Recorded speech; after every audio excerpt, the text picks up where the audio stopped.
everyone. I'm Madeline Farah, Executive Director for CCL, and my pronouns are she and her. I'm here in the traditional lands of the Ho-Chunk people in Madison, Wisconsin, and I am so very pleased to welcome you all to our first Inclusion Conference. Citizens Climate Lobby has always believed that solving climate change needs everyone to engage together in solving it. And it takes hard work, as we know, to listen with an open mind and to work with people who see things in a different way from ourselves sometimes. It's work worth doing. You know, in our early years, we like to say that we were betting the ranch on relationships. I think it's more accurate to say that we're betting the entire ecosystem on relationships. And in this time of great divisiveness, our emphasis on relationships is crucial. Our mission is to bring the country together to solve climate change for the sake of all that we love. This conference is an important part of that mission, and the work that you do here to increase our ability to relate to each other, to find common ground, and to build a welcoming organization is critical to our success.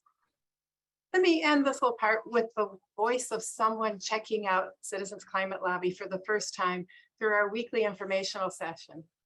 Participants are asked during that session to respond to a few questions in the chat. And this is what a student from the University of Tampa had to say. They said, I found Citizens Climate Lobby through Volunteer Match because I want to be more active in the fight towards climate change in my own community. And they expressed interest in setting up meetings with local leaders and doing community education. When asked which of CCL's values align with their own, they said, relationships, diversity, and nonpartisanship resonate with me because we can only find solutions by working together. I think that's well said. So thank you to everyone who put this conference together and to all of you who are here today. I hope your reward will be that this student and many others from many different cultures and backgrounds find a good home in CCL and experience the joy of taking meaningful action to solve climate change with all of you. Now I'll turn it over to Karina. Thanks, Madeline. Buenos días, buenas tardes, y buenas noches. Good morning, good afternoon, and good evening, depending on where you're connecting from today. I'm Karina Ramirez, CCL's Diversity and Inclusion Director. My pronouns are she, her, ella. I am here in the traditional lands of the Seminole, Taino, Tequesta, Geauga, Mississippi, Matsogo people in West Palm Beach, Florida. It is my pleasure to welcome you to our Citizens Climate Lobby Inclusion Conference. This is our first virtual conference by and for Black, Indigenous, and people of color, volunteers at our organization. The goal of our event is to spend the next couple of hours in unity, sharing our stories, and building community. This is why the organizing team created the theme, Elevate, Empower, and Rise Up Together. This conference has been a labor of love. When we began our planning last fall, many members of the affinity action teams met during the People of the Global Majority meetings, and they wanted a conference we could share our cultures and our experiences, not only with each other, but with the entire CCL community. We have seen the change, which is different for those of us who came to CCL 5 to 6 years ago. Back then, some of us felt like we were the only persons of color in our chapters and at our conferences. By having members of staff introduce us to each other and through the creation of affinity teams, we have grown to an active and vibrant community at CCL.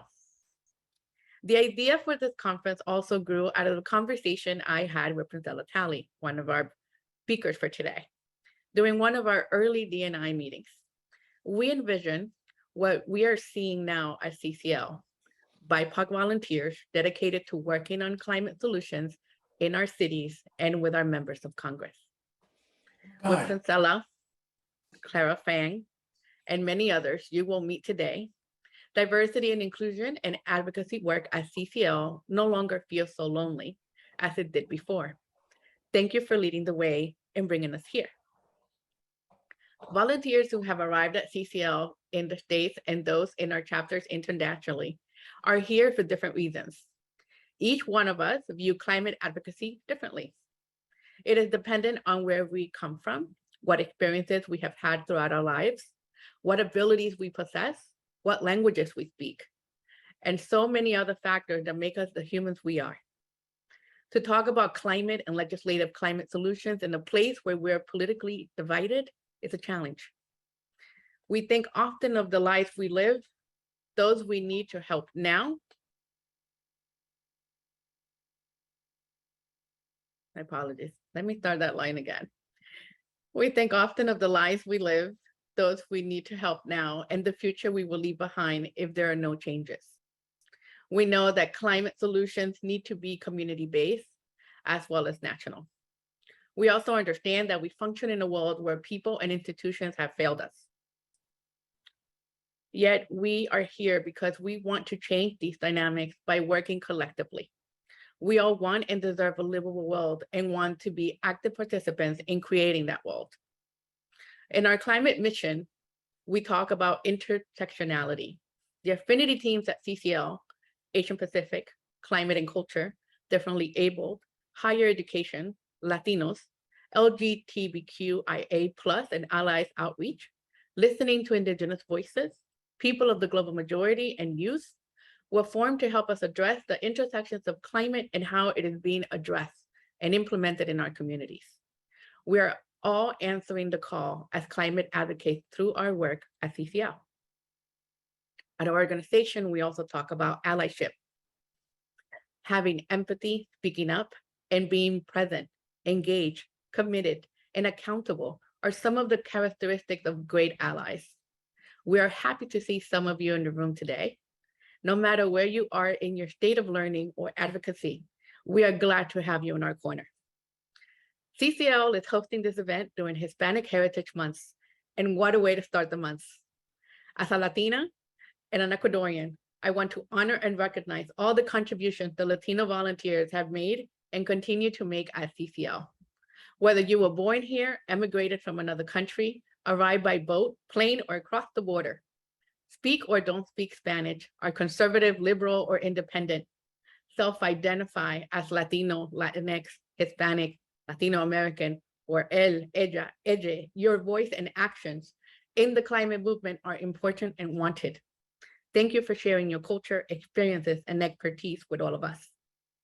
To those who share the granito de arena, which means they did their bit to create this program, the members of the affinity teams, the PGM caucus, CCL staff, dedicated volunteers, muchas gracias.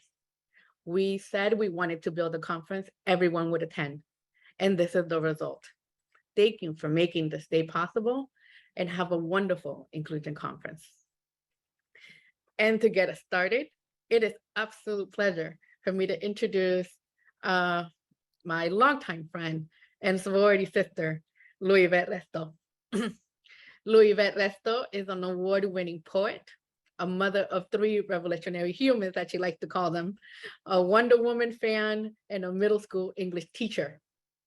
She was born in Aguas Buenas, Puerto Rico, but proudly raised in the Bronx.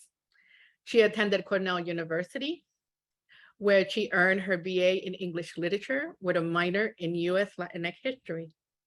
Later, she received her MFA in creative writing, poetry from the University of Massachusetts at Amherst.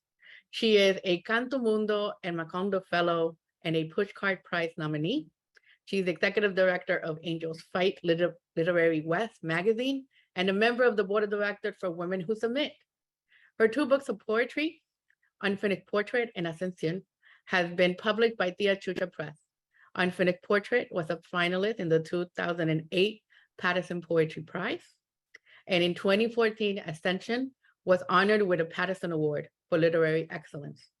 Some of her latest work can be found on Bozalta, Spillway, and North American Review. Her 3rd poetry collection, Living on Islands Not Found on Maps, which is one of the best ones out there, was published by FlowerSong Press.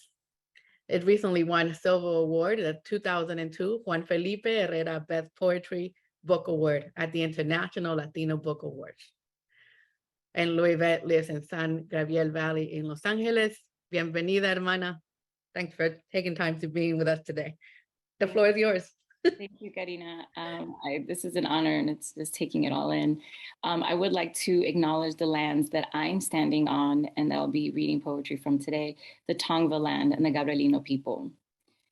Okay, so I would like to start off with a poem. On Tuesday, it will be the anniversary of Hurricane Maria.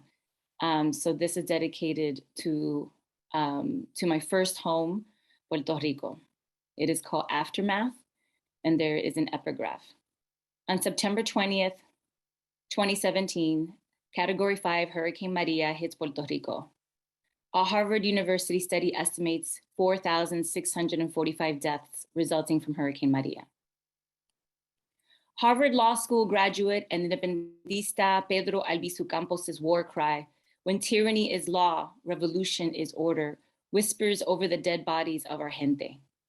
Before the colonizers named it Puerto Rico, Taínos called it Borinquen, the land of the valiant Lord. Valiant, showing courage and determination. Our heritage, my heirloom, Borinquen, and I, nosotros, Boricuas. In 1493, Columbus arrived on his second voyage of disease, conquest, and murder. 400 years of forced labor, slave trading, genocide, Spanish, the language of our first colonizer, prevailed, then English took over. In 1898, we were passed on like property, rebranded in 1952 as a Commonwealth, another name for colony. The Jones Act made us citizens, making us draft possible soldiers without congressional representation. In 1948, Law 53 made the Puerto Rican flag illegal. It would be 10 years before it is repealed. So if you ever wonder why we adorn our cars, bodies, babies, fire escapes with the flag, why we dedicated a whole song to it, why we are so loud and punctuate our songs with Puerto Rico, bueno, ya tú sabes. In 1978, Puerto Rico gave birth to me, and in 82, the Bronx raised me. I would return to the island almost every summer with my abuela, who needed to return home as much as she needed me to remember where I came from and who we are, valiente. That is who they were, the 4,645 Puerto Ricanos whose bodies are debated against the 64 the federal government claims, and the 3.4 million American citizens ignored. You don't scare me, colonizer, with your paper towels, referendums, gag orders, rhetoric. Colonizer, you should be scared. Determination and courage is part of our Taíno and Africano DNA. It is in our music, bodies, literature, poetry. It is in this room. We are all valiant. Somos Boricuas.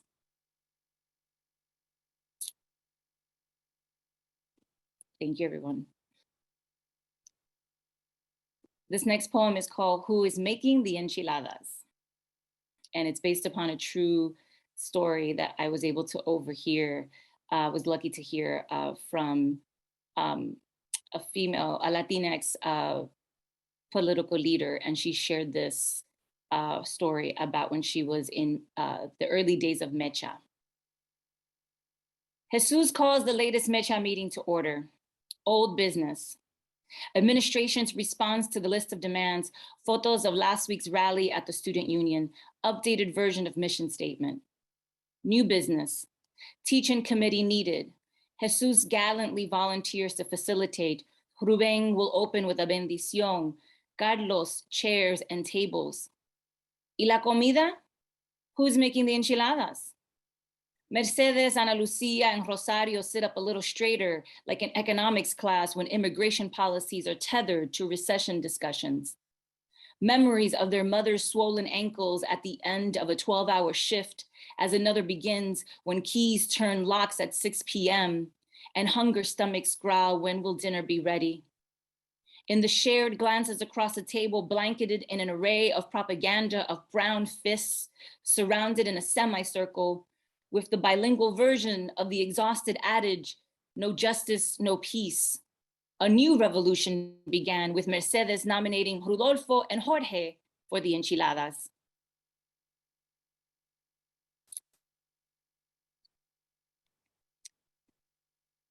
The next poem is called Fingerprints on Tortillas, again, based upon a story that someone was gracious enough to share. True story. Before mouths agape into a yawn and eyes squint at the sun's strength, Cielo mixes the masa harina con agua, rolling them evenly into 12 balls. Petite, 5-inch hands pressing them flatter than any tortilla maker sold in the marquetas.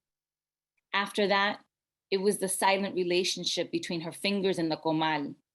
How come she never winced or said híjole when she flipped them? Her culinary talents preceded her at US Citizenship and Immigration Services. We can't get a clear fingerprint, Mrs. Castro. They seem to be burned off. Rubbing her fingers together, Cielo spoke about the comal like a Borges novel, how she tempered it, not by the numbers on the knobs, but by ojo, like Bisabuela Eulalia taught her, watching the tricolor flames hover over the gas grate, like the celestial glory prophesied in Bibles, hugging the bottom of the cast iron with its blue, purple, and white fingers. This was her sunrise ritual of refrigerated butter con un poco de sal or eggs, satisfying 6 appetites running after school buses. Does this ruin my chances? No, Mrs. Castro, we will find a way. Let me try one more time. Thank you. That was actually, like I said, a true story of a woman who, again, went to immigration services and they couldn't get a clear fingerprint from her. And she, they thought that she thought her chances would be over if they couldn't get a clear fingerprint. And the reason she couldn't have a clear fingerprint is because she had been making fresh tortillas for decades for her family. And so I couldn't get that story out of my head. This next poem is Translator with epigraph, Hadley, Massachusetts, 2003. I sat at the registry of motor vehicles when 3 men no taller than 5 feet walked in, question marks spreading on their faces like a new disease no one could name. Their eyes strained to understand the English-only directions glued to the wall. Melodic intonations reminded me of my pueblo, Aguas Buenas. I didn't want to help. I didn't want to translate. I didn't want. Our eyes met as I hid my face behind the pages of Judith Ortiz Cofer's Latin Deli, but it was too late. Their eyes told me their story, working in the fields for $50 a week, picking up tomatoes that ended up in the salads of 4-star restaurants, coming home to the one room they all lived in, the last name they shared, Santisa. Eyes dark as my grandfather's, bronze skin like my grandmother's grandfather, who she called El Indio, lost like me when I was 4 in kindergarten, unable to understand the words coming out of Mrs. Farrell's mouth. I prayed for someone else's humanitarianism, but not mine. I wished for blonde hair, white skin, blue eyes, and accentless face. I thought about the Ivy League diploma hanging on my living room wall and the naked walls of the Santisa brothers. I didn't want to help. I didn't want to translate. I didn't want, as I watched the brothers ask a stranger, ¿Habla español?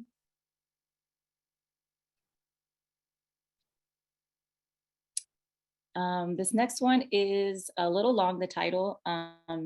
When I get upset, I write poems and the titles tend to be really long.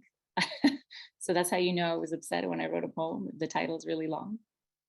This one is called A Poem for the Professors Who Say There Is No Place for Bilingualism in Poetry. That afternoon, as he took the last drag of his cigarette and moved on to the next topic, all of the Spanish words angrily rose from my stanzas, scratched their accents and tildes, dubious at what they heard. They yelled for revolution, demanded protests and marches. They held nightly meetings on my desk, surrounded by a dictionary underneath the poster of Zapata and Che. The Enyas led discussions on military tactics and guerrilla warfare. As the double R's screamed, we should have stayed in Neruda's pages. At least there we were considered genius. Where did they belong? What was this thing called place? And why couldn't all words exist there? News spread of the old men who deny words of place, as different languages held caucuses asking questions. Where do words with accents, tildes, and apostrophes go when they're shunned from the page and mouth? If English is not your first, but your second or third, why is it permitted to cut in line? The French letters wondered where Eliot fit in this monolinguistic theory. Hypocrite, lecteur, Monsebleu, mon frère, the Italians wondered about the cantos. All the words organized and packed their bags, traveled through deserts and mountains, founded their own place where the old men are prohibited from issuing prohibitions. This one is called Latina Etymology. For all the kids who have, at least for me, I have a really funky first name and had a harsh love affair with it. And so this is dedicated to my first name. According to Puerto Rican folklore, my name would have been Luis Omar if I was born a boy. I was created out of spontaneity, not stupidity or love. Like my conception, my name was created via mindless thoughts crashing into one another. My grandmother, the neologist, stumbled upon my name, doodling on her desk pad the permutations of my parents' names. Growing up, I cursed when teachers could not pronounce it on first days, cringed when strangers asked if I was part French, watched Romper Room every morning hoping Miss Molly would say my name when she looked in the magic mirror, idolized the Marias and Socorros of the world because accents and double R's never hovered over my head.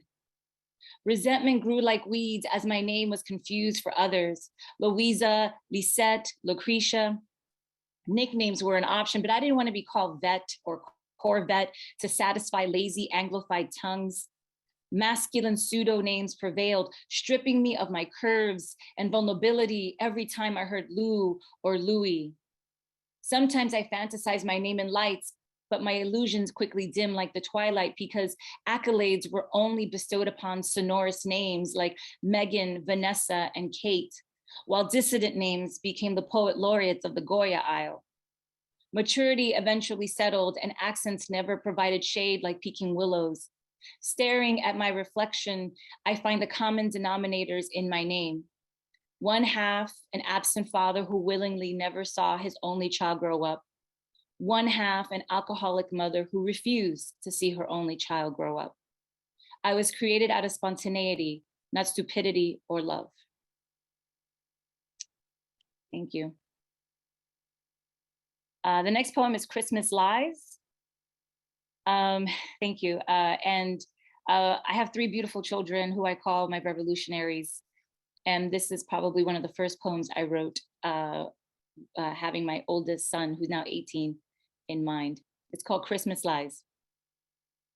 Yes, I was an Obama mama, decorated my car with kitschy bumper stickers, bought an Obama is my homeboy t-shirt, believed in hope, change, hope for change, change and hope. Heard he got gamed by Public Enemy when I saw his numbers, call voters and reminded them that no, he isn't a Muslim. Yes, he's American. Yes, he believes in God. Stared at the TV screen with glassy eyes when he greeted a Chicago crowd, a third dimensional revised version of the American dream. My 6-year-old son asked, why did this man make me cry? Who was he? And when I replied, he is our president, my son instantly said he wanted to be that someday, wear bright ties with dark suits, wave flags, smile broadly at crowds. Yes, you can, Antonio, I said in the best imitation of our new leader. This time I didn't feel I was mommy lying like I do around Christmas time and pretend to leave Santa voicemail messages about Antonio's latest good deeds and timeouts. This time I knew his statement could be a future truth along with his quest to be an astronaut, paleontologist, or a ninja. But the euphoria of election day and ubiquitous discussions of a post-racial America dissipated like confetti when the economy didn't bounce back after Inauguration Day. A Puerto Rican woman was chastised for making a wisecrack, and Americans' health reduced to a business plan. Christian churches celebrated the paradox of holy book burning. American states demanding fellow Americans prove their citizenship, all of it making it feel like Christmas.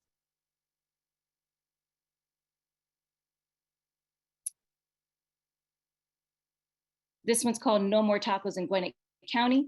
with an epigraph, July 2006. Again, this is based upon a news headline that I read that literally said no more tacos in Gwinnett County. When the last brown footsteps walked out of Garfield High School for the second time, Gwinnett County, Georgia declared death to the taco stand. No more dollar corn tortillas satiating the appetites of housekeepers, gardeners, waiters, peach pickers, janitors, nannies, giving them all a 5-minute taste of Juarez. The tacos migrated to Philadelphia with hopes of finding a friendlier and hungrier crowd. Instead, they found picket lines with Philly cheesesteaks holding signs.